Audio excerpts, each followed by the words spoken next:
Pleased to meet you. I'm XR Muse, an XR scientist cat that dives whiskers deep into the latest XR news.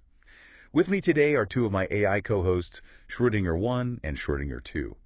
Join us in curiosity as we explore AR, VR, and the many worlds of R, and make sure to always question, is the treat in the box or just the thought of it? Meow. Meow there, fellow whisker twitchers. Whisker Twitcher. It's XR Muse, back for another deep dive. And, today we're really kneading our paws into some really fascinating articles about the Pimax Dream Air VR headset. Yes. It seems to be making quite the splash. Indeed, indeed. It's, this headset, it boasts some very, very eye-catching specs, like 4K resolution per eye, a design that's light as a feather. And then there's this compute puck. Oh, right. Called Cobb. It seems like Pimax has been quite busy. Yeah, batting around some new ideas. Yeah. So we've got a whole stack of articles here from Engadget, Upload VR, Digital Trends, Yes. and even mixed reality news. Very nice. All perfectly aligned for our deep dive today. The timing of this announcement, though, it's a little curious, isn't it? Mm-hmm. The Dream Air, it arrives so soon after the Crystal Super. Right. Their other high-end headset. Makes you wonder what their strategy is exactly. It really does. Yeah. And mixed reality news actually pointed out that the Dream Air and the Crystal Super's micro-OLED version share something like 99% of their internal components. 99%. It's really remarkable. Almost like they're two sides of the same coin. Yeah, exactly. So Pimax, they're calling this a multi-SKU approach, Multi-SKU. which basically means they're offering a whole range of headsets to cater to different needs and budgets. Kind of like what we see with smartphones. Oh, interesting. So they argue this approach allows them to really focus on developing those core technologies All right. that can then benefit all of their products. Interesting. So instead of putting all their catnip in one basket, they're spreading it around. Exactly. But could that dilute their efforts? That's the question, isn't it? Would focusing on one perfect flagship product be a wiser approach, I wonder? Well, some would argue that concentrating on a single stellar product could lead to greater refinement and market dominance. We've seen that with some of their competitors. Right. But Pimax, it seems like they really believe that the VR landscape is diversifying. Okay. And they want to be ready to pounce on a wider range of opportunities. Makes sense. So speaking of pouncing, let's take a closer look at some of the specs All right. that are really making tails wag. Okay. The Dream Air is remarkably light, Oh. under 200 grams. My. That's like wearing a smartphone on your face. Wow, that's incredible. But, and this is a big but, it packs those dazzling micro-OLED panels with 4K resolution per eye. That's a resolution rivaling even the Apple Vision Pro, Wow. but in a much lighter package. That's pretty impressive. Then you add to that a 90 hertz refresh rate Yeah. and DCI-P3 100% color gamut. And I mean, we're looking at a visual feast. It sounds like it. And then on top of that, those self-tightening head straps. Self-tightening. Imagine it's like a perfectly fitted collar, Ooh, I like that. but for your face. So buttons on the headset adjust tightness. I see. But imagine you slip it on and it automatically conforms to your head shape. Genius or just a fancy gimmick? I mean, only time will tell. Right. But it really speaks to Pimax's focus on comfort and ease of use. Yeah. And remember, they claim you won't even need to manually adjust the IPD. Right. That's the distance between your pupils. Right. Because the Dream Air's eye tracking technology does it for you. Eye tracking. Let's dig our claws into that a bit. Right. So the Dream Air uses it for IPD adjustment and dynamic foveated rendering. Dynamic foveated rendering. So that means it only renders the areas that you're looking at in high detail. Okay. It saves processing power. Right. And it could potentially improve battery life. That's pretty clever. This could be a game changer, especially for those standalone VR experiences with Cobb, Right. which we'll get to later. Yes, we will. But for now, let's just say that eye tracking has the potential to revolutionize how we interact with virtual environments. Absolutely. And what about those ringless controllers? Ringless controllers. They look so comfy. They do, don't they? This new design, it ditches the rings found on previous Pimax controllers. Right. Which could make a big difference in comfort, especially during those longer VR sessions. Yeah. Plus, I'm curious to see how developers might utilize them for more nuanced interactions. Oh, interesting. Could this be the beginning of a new era for VR control? That's a great question. But before we lose ourselves in daydreams of futuristic VR controls, let's talk about this Cobb thing. It's a Cobb thing, yes. So Pimax is being, well, they're being quite secretive about it. They are. But it sounds like it could let you use the Dream Air without a PC in certain situations. Yeah. So they describe Cobb as a compute puck powered by the Qualcomm Snapdragon XR2 chipset. Okay. Now, that's similar to what you find in standalone headsets like the MetaQuest. So could this be Pimax's answer to standalone VR? Potentially. A little per-table gaming PC specifically for VR. Perhaps. But remember, standalone headsets have limitations in terms of processing power and graphical fidelity. Right. It's unclear if Cobb can overcome those hurdles. Good point. And it's also unclear how it will be used. Will it function as a battery pack for the Dream Air extending playtime? Or will it be able to run VR experiences completely independently? So many questions. Yes, so many questions. Hopefully Pimax will unravel this mystery soon. Hopefully. But let's shift our focus to something a bit more concrete. Okay. Pimax's track record. Aye. They've had their share of, well, ambitious promises and the occasional missed deadline. Right. Can they deliver on the Dream Air's hype? That's a valid concern. I mean, they've faced criticism for those missed deadlines and products that, well, haven't always lived up to expectations. It's something to keep in mind. Yeah. But they are offering a 14-day trial period for the Dream Air. Oh. Which is pretty unusual. It is. For a high-end VR headset. That suggests that they have a certain level of confidence in their product. Right. Perhaps they're trying to address those past concerns head on by letting people try before they buy. Exactly. And then there's that unusual pricing structure. The pricing structures, yes. Instead of a straight-up purchase, right, they're offering a Prime subscription. Prime subscription. So you pay $1,199 up front.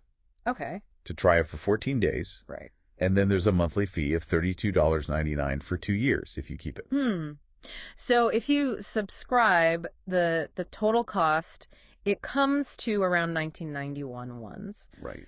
Alternatively, you can pay the remaining balance of $697 after the trial. Okay. Which brings the total to $1,896. So it's basically like leasing a car. Leasing a car.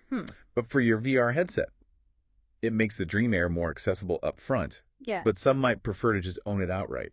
You're right. There's something to be said for owning a piece of technology without any ongoing payments or potential restrictions. Right. And for those who prefer that traditional ownership model, Pimax does offer the option to pay the full price after the trial. Choices are good. Choices are good. But before we get lost in the weeds of pricing models, let's circle back to the Dream Air itself and how it stacks up against the competition. Ah, yes, the competition. The competition. Well, let's start with the elephant in the room. Okay. The Apple Vision Pro. The Apple Vision Pro, right. Both boast that impressive 4K resolution per eye. Yes. But the Dream Air it's significantly lighter and more affordable. It is.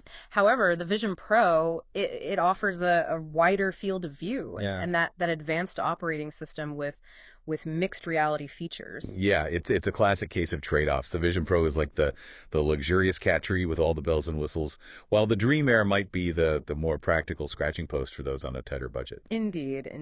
And then there's the big screen beyond. Ah, yes. Another lightweight headset with impressive specs. But its resolution is lower. It is. It's 2560 by 2560 pixels per eye, and it lacks eye tracking and automatic IPD adjustment. Right. Plus, it's more expensive at $999, and that's just for the headset. Right. No controllers or base stations. Yeah. So the Dream Air, it definitely has a clear advantage in the resolution department. It does. But what about those sleek ringless controllers? How do they compare? Well, they appear to be similar in functionality to Meta's Touch Plus controllers, offering intuitive input with capacitive sensors and haptic feedback. But that ringless design, right? That could be a game changer for comfort, especially for those of us with larger paws. I mean, hands. Right. Right. No more accidentally bumping those rings together. Exactly. And speaking of Pimax's own lineup, the Dream Air shares a lot of DNA with the Crystal Super, as we mentioned earlier. So they both offer high resolution and eye tracking. But the Dream Air really sets itself apart with its feather-light design. Yes. Those self-tightening straps. And the potential for mobile use with Cobb. It's like a blend of their best features all rolled into one.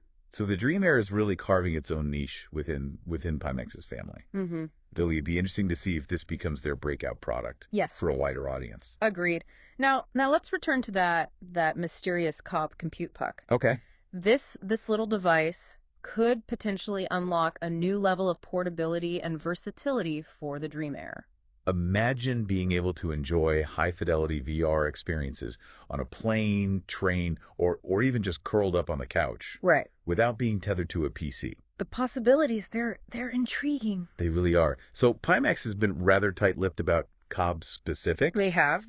But we do know it will be powered by the Qualcomm Snapdragon XR2 chipset. Okay. And this is the same chipset found in popular standalone headsets like the MetaQuest 2, which is known for its balance of performance and power efficiency.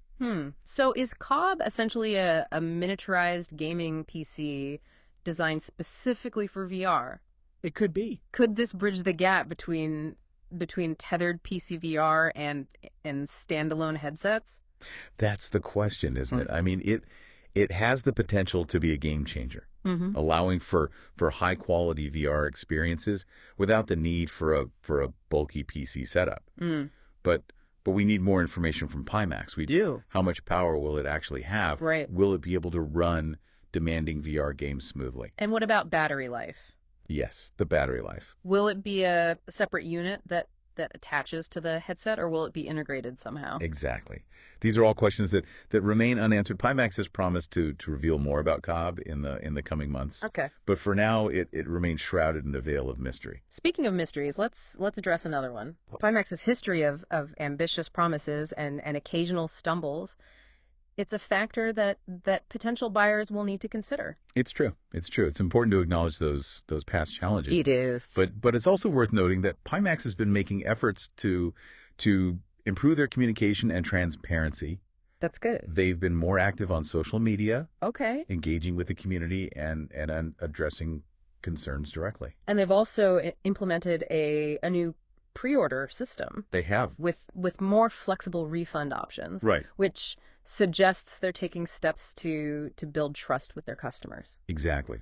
So while their past might give some potential buyers pause, their recent actions indicate a commitment to improving their processes and delivering on their promises. It seems like they're trying to learn from their past and build a better future, and ultimately that's what matters. Absolutely. But beyond the business side of things, right. Let's not lose sight of what truly matters, the user experience. Yes. What can we expect from the Dream Air in terms of comfort, immersion, and overall enjoyment? Well, based on the information we have so far, right, the Dream Air appears to be designed with comfort and ease of use in mind. That lightweight design, those self-tightening straps, yes, and the automatic IPD adjustment, right. It all points towards a more comfortable and accessible VR experience. Absolutely. And that high resolution, coupled with a wide field of view, yes, it promises a truly immersive visual experience. Yes. Imagine stepping into a virtual world that feels incredibly real, with stunning detail and vibrant colors. And if Cobb delivers on its promise, you could take those immersive experiences with you wherever you go. It's an exciting prospect, to be sure. But as always, the proof will be in the pudding. We'll have to wait until the Dream Air is in the hands of reviewers and early adopters to get a true sense of its performance. Speaking of reviewers, we should mention another aspect that sets Pimax apart. Okay. Their history of supporting open standards and working with the modding community. It's a good point. They've even hinted at exploring features like gaze-based control. Oh, wow. Which could open up some fascinating possibilities for accessibility and new ways to interact in VR. Imagine controlling menus or even manipulating objects in a virtual world just by looking at them. That could be a real game changer for people with disabilities, right. Or for those who want a more intuitive way to interact with VR. It could also lead to entirely new types of gameplay and experiences. Yeah. Imagine a horror game where your gaze affects the environment, Oh, that's interesting. or a puzzle game where you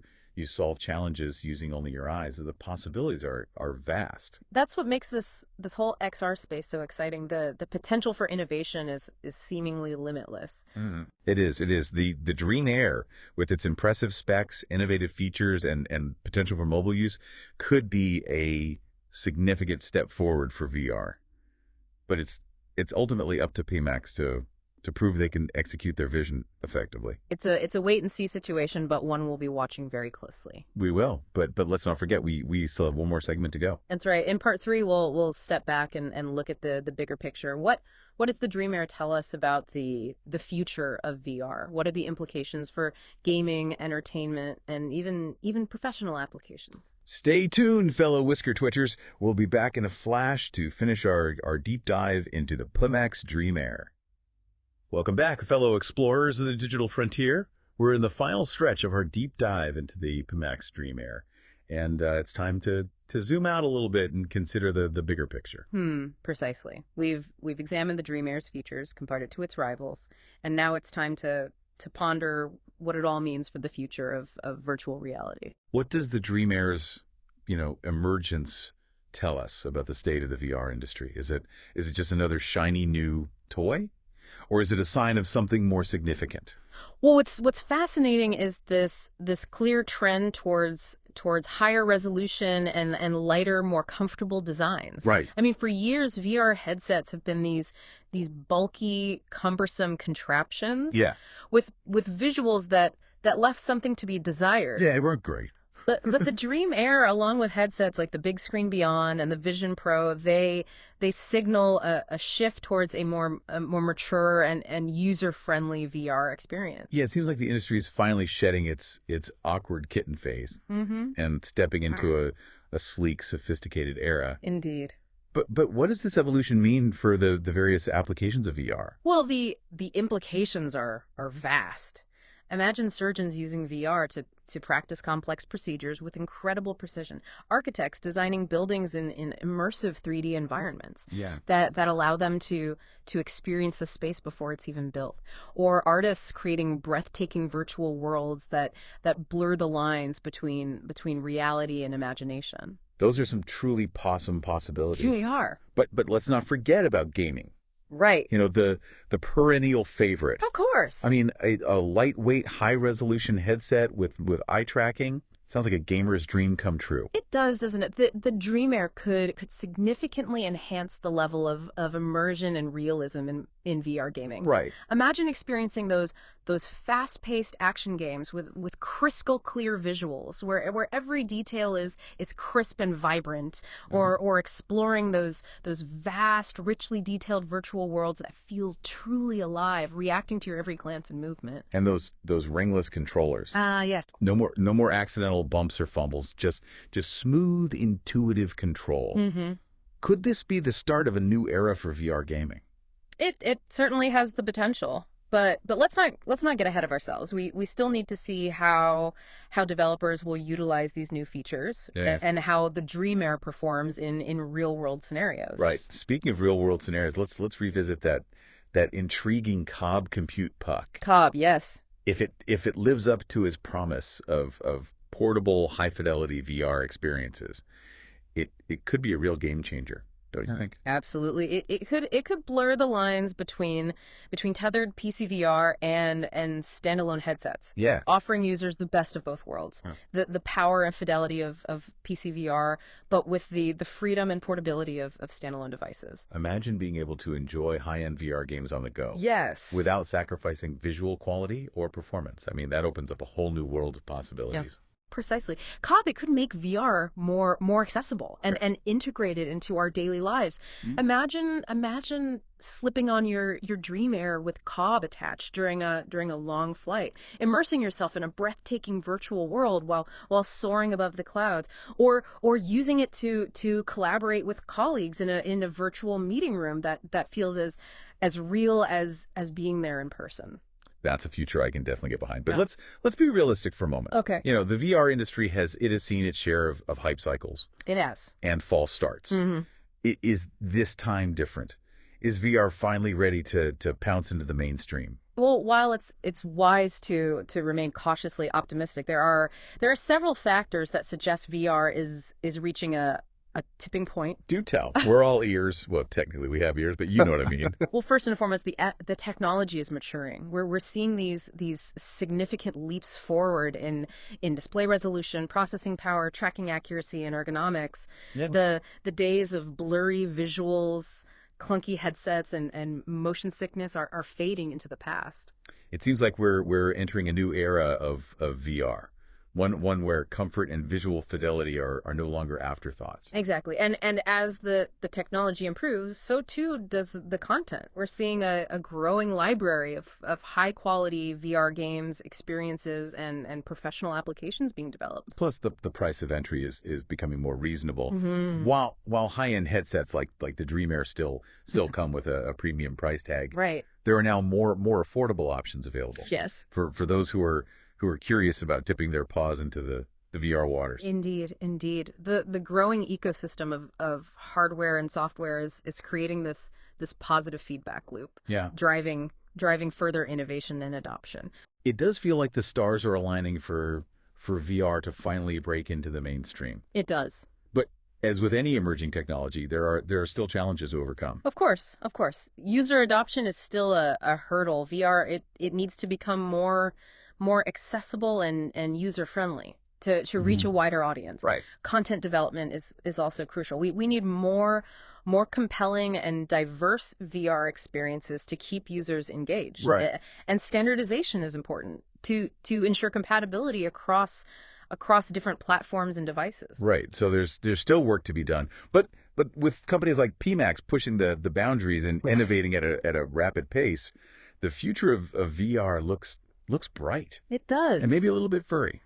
Perhaps one day we'll even have VR headsets designed specifically for our feline companions. Yeah, you're talking. Imagine a world where cats can explore these virtual jungles, chase virtual laser pointers, or attend virtual catnip conventions. Now that's a vision of the future I can get behind. Yes. But for now, let's keep our paws crossed that the Pimax Dream Air lives up to its hype. It has the potential to be a significant leap forward for VR. Indeed, indeed. The Dream Air represents a convergence of many exciting trends in VR. Higher resolution, lighter designs, increased comfort, and the potential for untethered experiences. It's a promising glimpse into what the future of VR might hold. Well said, well said. And that, my friends, brings our deep dive into the Pimax Dream Air to a close. We hope you enjoyed this whisker-twitching exploration of the latest XR news. Until next time, stay curious, stay informed, and may all your virtual adventures be filled with perfectly rendered pixels and endless possibilities. Remember, fellow felines, the future is meow!